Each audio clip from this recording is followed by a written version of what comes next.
تم میں سے ہے، یتلو علیکم آیاتنا ویزکیکم ویعلمکم الکتاب والحکمہ۔ یہ وہی 3 باتیں ہیں کہ ابراہیم علیہ السلام نے دعا کی تھی کہ اے اللہ ایک ایسا رسول بھیج دیجئے جو تیرے کلام کی تلاوتیں لوگوں کو پڑھ پڑھ کر سنائے اور ان کو علم و حکمت دے اور ان کا تزکیہ کرے۔ تو بالکل وہی بات مینو آن اللہ رب العالمین نے ابراہیم علیہ السلام کی دعا قبول فرمائی، اور پھر یہ تینوں ڈگریاں بھی عطا کی ساتھ۔ کیا کہ یتلو علیکم آیاتنا، وہ ہماری آیتوں کو تمہیں پڑھ پڑھ کر سناتے ہیں۔ اللہ کے رسول حضرت محمد صلی اللہ علیہ وسلم پر قرآن کریم نازل ہوا، اور قرآن کریم کا پھر حکم فرماتے تھے صحابہ کرام کو، وہ باقاعدہ حفظ کرتے تھے، یاد کرتے تھے، کچھ لکھتے تھے اپنے پاس۔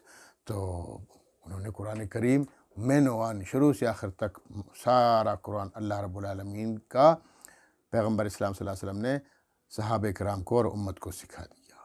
اور دوسرے نمبر پر فرمایا وَيُزَكِّيكُمْ وَيُزَكِّيكُمْ، وہ تمہارا تزکیہ بھی کرتے ہیں۔ تزکیہ کیا ہے؟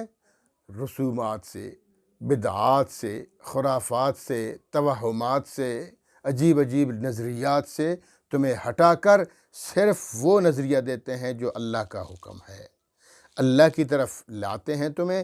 تمہارے جو جسم ظاہری جو ناپاکیاں ہیں، گندگیاں ہیں، ان سے بھی تمہیں پاک کر دیتے ہیں، اور جو تمہارے اندرونی خرابیاں ہیں روحانی پاکیزگی بھی عطا فرماتے ہیں۔ تو وَيُزَكِّيكُمْ، وہ تمہارا تزکیہ بھی کرتے ہیں۔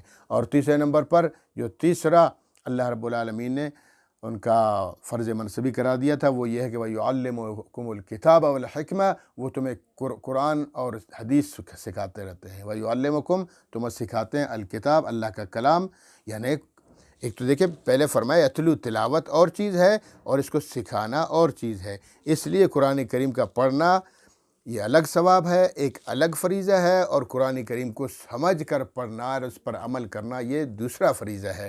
تو اس لیے فرمایا وَيُعَلِّمُكُمُ الْكِتَابَ وَالْحِكْمَةَ، اور تمہیں قرآن کریم سکھاتے ہیں۔ اور قرآن کریم سیکھنے کے لیے لازمی بات ہے پیغمبر صلی اللہ علیہ وسلم کے ارشادات، پیغمبر صلی اللہ علیہ وسلم کے فرمودات اور آپ کے اقوال، اور آپ صلی اللہ علیہ وسلم کی تشریحات، کہ بھئی ہر آیت تو بغیر نبی پاک صلی اللہ علیہ وسلم کی تفسیر اور تفصیل کے تو سمجھ نہیں آتی۔ تو آپ صلی اللہ علیہ وسلم نے مکمل تفسیر اور مکمل تشریح ہر آیت کی کر دکھائی۔ تو آج الحمدللہ ہمارے پاس اللہ کے رسول کے ارشادات بھی موجود ہیں، احادیث مبارکہ بھی موجود ہے، اللہ کا کلام بھی موجود ہے۔